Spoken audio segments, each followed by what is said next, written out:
यशोदा, आप देखिए, आप तो डायरेक्टर भी हैं, प्रोड्यूसर भी हैं, लिखते भी हैं, म्यूजिक भी करते हैं। लेकिन कॉमर्शियल नहीं लता, मेरा है ना, मैं सब कुछ करता हूँ लेकिन कॉमर्शियल वे मेरा नहीं है। नहीं, हम तो हमेशा यही कहते हैं हमारे घर में भी कि किशोरदा तो हमारे हिंदुस्तान के दैनिक के हैं, वो भी सब कुछ करता था, वैसे आप भी हैं। और पर आपको सबसे अच्छा किसमें लगता है, मतलब गाने में, म्यूजिक डायरेक्शन में या एक्टिंग में?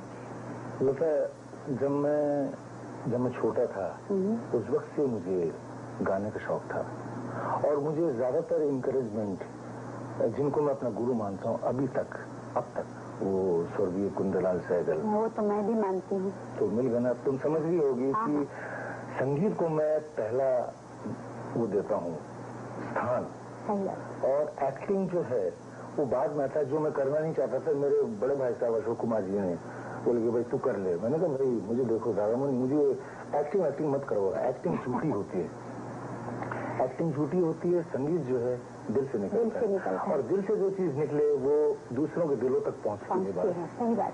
तो मैं संगीत को ज्यादा प्रेफर करता हूँ। का यात्रा के दौरान इंटरव्यू देने के लिए राजी हुए तो सिर्फ लता मंगेशकर को, और लता मंगेशकर ने जिंदगी में शायद ही किसी और का इंटरव्यू लिया हो। अभी तो पता कि तो आएंगे ही नहीं फिर। सही बात है। और मैंने ये भी सुना है कि कुछ रूमर्स हैं कि भाई मैं जाऊंगा या नहीं जाऊंगा। कुछ लोग हैं जो हमारे चाहने वाले भी हैं और न चाहने वाले, लेकिन मेरे उन लोगों के साथ कोई दुश्मनी नहीं है, लेकिन ऐसा क्यों कहते हैं मुझे पता नहीं, लेकिन मैं जाऊंगा जरूर, मैं उनको एंटरटेन करूंगा, ये सबके लिए है। और वो लोग ऐसा ना सोचें कि मैं कभी भी उनको मैंने एंटरटेन करने नहीं आऊंगा। नहीं, आप तो किशोरदा आते ही है, पर ऐसा लोग क्यों कहते हैं? मतलब वो क्यों कहते हैं, मेरे ख्याल से लता, अब मैं थोड़ा नॉर्मल हो जाता हूँ। दुनिया कहती है मुझको पागल, मैं कहता दुनिया को पागल। बस यही मैं कहूँगा कि मुझे जितना पागल समझे मैं उतना पागल नहीं हूँ। ये मैं जानती हूँ। सच कह रहा हूँ मैं। और मैं कभी कभी जब पागलपन की कोई हद बोलता है कि बस आप वो है ऐसे, तो मुझे भी जरा मजा आता है कि अगर मुझे पागल समझ ही लिया है तो क्यों ना थोड़ा पागल बन के दुनिया में। आप तो इतने साल से गा रहे हैं, आपको किन म्यूजिक डायरेक्टर्स के साथ गाना अच्छा लगा? जब मैं आया तो तुम तो जानती हो हमारी तुम्हारी मुलाकात कैसे हुई थी। तुम ट्रेन में आती थी, मैं भी ट्रेन में आता था। पहली मरतबा जब तुम मिली थी, तुमने मुझे ऐसे देखा था, मैंने तुम्हें ऐसे देखा, फिर तुम उतरी, मैं भी उतरा, तुम टांगे में बैठे, तुमने मुझे देखा, मैं भी टांगे में बैठा, तो तुम पहुंची बॉम्बे टॉकीज के दरवाजे पर, मैं भी वहाँ पहुंचा। तो तुमने सोचा ये फॉलो कर रहा है, क्या बात है, तो कौन है? फिर हम दोनों चले गए। तो स्वर्गीय खेमराज जी थे, तुम गाने की लाई थी, महल के गाने तुमने गाए थे उनके साथ, और हम तक जिद्दी के गाने गा रहे थे। तो उन्होंने मुझे काफी इंकरेजमेंट दिया। खेमचंद प्रकाश, स्वर्गीय खेमचंद प्रकाश, उन्होंने, हमारे ब्रदर ने हमको डिस्करेज किया कि देख तेरी आवाज में मॉड्यूलेशन नहीं है। अब वो क्या गाते थे तो तुम जानती हो, बन के संग ढोलू है। अब मैं चुप रहता था, मैंने कहा ठीक है भाई, तुम बड़े भाई हो, मैं क्या बोल रहा हूँ, कुछ बोल तो सकता नहीं, ठीक है। तो मुझे जो इंकरेजमेंट दिया तो उन्होंने दिया, उन्होंने वो प्यार कर, उन्होंने बोला कि देखो अशोक, इस लड़के को मेरे पास छोड़ दो, मैं इसे तैयार करूंगा। तो उन्होंने मुझे इंकरेजमेंट दिया, उन्होंने मुझे गीत गवाया, तुम्हारे साथ गवाया, और उसके बाद उनका काफी हाथ है इसमें मुझे आगे बढ़ाने में। और फिर स्वर्गीय एस डी बर्मन जी, उन्होंने मुझे कभी भी कोई डिफिकल्टी हो गाने में कि भाई तुम्हें तकलीफ हो रही है, तो वो हमेशा बोलते थे तेरे को तकलीफ है, बता बदल दो। उन्होंने हाँ से चिंता बदल दीजिए, तो हमेशा सॉरी आई डोंट, मैं कहना नहीं चाहिए लेकिन बड़ी तकलीफ देते हैं।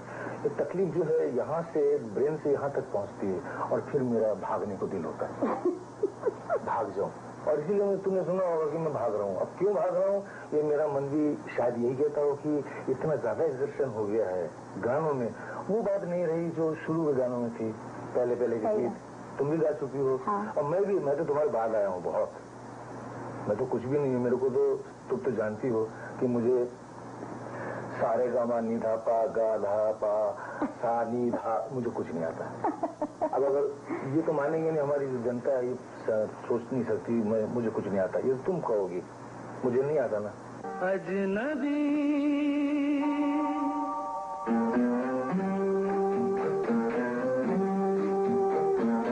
अजनबी तुम जाने पहचाने से लगते हो। बताइए आपको मेरे साथ शो करने में कैसा लगता है? मुझे सच बताइए। हाँ। मुझे इतनी खुशी होती है, लेकिन खाली सिर्फ मैं डर जाता हूँ कि देखो तुम तो एकदम ऐसे बहुत सौम्य हो ना, बहुत एकदम। तो मुझे कभी कभी लगता है कि मैं क्या तुम्हारे साथ जब मैं गाते गाते कुछ ऐसा एक्शन लेता हूँ तो तुम मुझे देखते हो, मैंने कहा तुम्हें शायद बुरा तो नहीं लगा? नहीं, मुझे बुरा बिल्कुल नहीं लगता है। मेरी एक डिफिकल्टी है कि मैं इधर उधर भाग के गा नहीं सकती हूँ। तुम जो करती हो ना लता, तुम अपने हिसाब से करेक्ट करती हो और ये बहुत अच्छी बात है जो जैसा तुम गाती हो तुम अपने उसको क्यों। लेकिन मेरे लिए क्या होता है कि मैं चूंकि एक्टर एक जमाने में एक्टिंग करता था, उसके साथ फिर मैं बाद में मैंने गाना शुरू कर दिया क्योंकि पिक्चरें काफी अच्छी बनने लगी तो धीरे धीरे हम अलग हो गए। हाँ, तो फिर भगवान ने देखा कि बेटा जा तू गाती रह, तो गाने पे आ गया मैं। तो यही बात होती है। तो मुझे क्या है कि ऑडियंस देखे तो कम से कम नाच के गाए या वो, तो मैं उनको जहां तक हो सके डबल मजे देने की कोशिश करता हूँ। तो बोलेगी क्या हो गया इसको? हाँ सही बात है। सोचा था क्या क्या हो गया। अभी किशोर आप अपने 3-4 गाने ऐसे बताएंगे जो आपको पसंद है? 3-4 आपके गाए हुए 4-5 जो भी मतलब आपको याद आए इस वक्त। देखो लता, ये क्वेश्चन तुमने किया तो, लेकिन अब मैं सोचने बैठूं तो मेरे ख्याल से 3-4 गाने मैं जल्दी जल्दी बता दूंगा मैं। हाँ। एक तो मुझे सचिन दा का वो गीत बहुत पसंद है, दुखी मन मेरे। अच्छा। सुन मेरा कहना। और उसके बाद उनके सुपुत्र जो है, खुल्लम खुल्ला प्यार करेंगे हम दोनों, इस दुनिया से नहीं डरेंगे हम दोनों। प्यार हम करते हैं चोरी नहीं, मिल गए दिल जोड़ा चोरी नहीं, हम वो करेंगे जो कहे, हमको जमाने से क्या। खुल्लम खुल्ला प्यार करेंगे हम दोनों, इस दुनिया से नहीं डरेंगे हम दोनों। प्यार हम करते हैं चोरी नहीं, मिल गए दिल जोड़ा चोरी नहीं, हम वो करेंगे जो कहे, हमको जमाने से क्या। खुल्लम खुल्ला प्यार करेंगे हम दोनों, इस दुनिया से नहीं डरेंगे हम दोनों। लता, मैंने जिंदगी में मैंने जिंदगी में इतने उतार चढ़ाव देखे हैं कि अब ऐसा हो गया कि एक जगह पहुंच गए हैं कि वहां से अब चले जाए तो अच्छा है, क्योंकि ऐसे वक्त में मत जाओ जब इंसान एकदम ही गिर जाए और उसे ऐसे हटा दिया जाए कि उसकी कोई गिनती न हो। आज भगवान की दया से मुझे सब पूछ रहे हैं और मुझे सब पूछते हैं, मैं हूँ एक जगह, इसी जगह से मैं अलग हो जाना चाहता हूँ कि कोई ये न कहे कि भाई ऐसे वक्त में चला गया। और मुझे अपना घर, अपना जो वतन है वो मुझे बहुत याद आता है। मैंने बहुत कुछ किया, मैंने सुनाया, मैंने एक्टिंग की, मैंने। किशोर दा, आपकी जिंदगी में जो सबसे प्रिय चीज है वो तो म्यूजिक है। हाँ।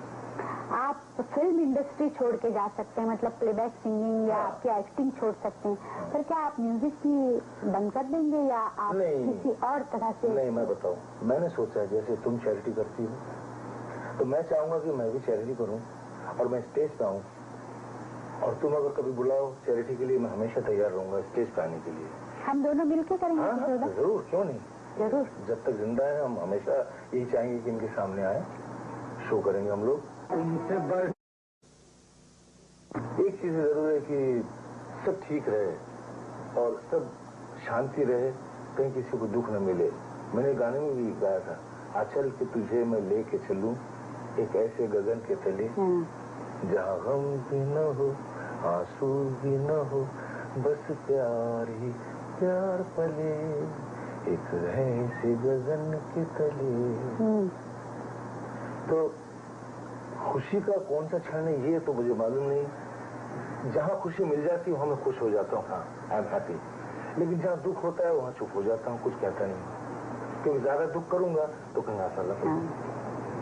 पर अब आपको ऐसा लगता है कि आप एकदम खुश हैं या अभी और कुछ? मैं बहुत खुश हूँ, मुझे या कुछ और होना कुछ चाहिए नहीं, आई एम क्वाइट हैप्पी। मैं भगवान की दया से मुझे और कुछ नहीं चाहिए, बस यही चाहिए कि मैं जितनी जल्दी हो सके भाग जाऊं अपने घर की तरफ। वो मुझे बुला रहा है, हाथ उठाकर बुला रहा है घर, चल रे मुसाफिर चल रे, अब अपने घर को चल रे। गुजार रहेंगे फिल्म और वीडियो टेक्नोलॉजी के कि किशोर कुमार हमेशा हमेशा हमारे साथ रहेंगे, ता जिंदगी ता कयामत।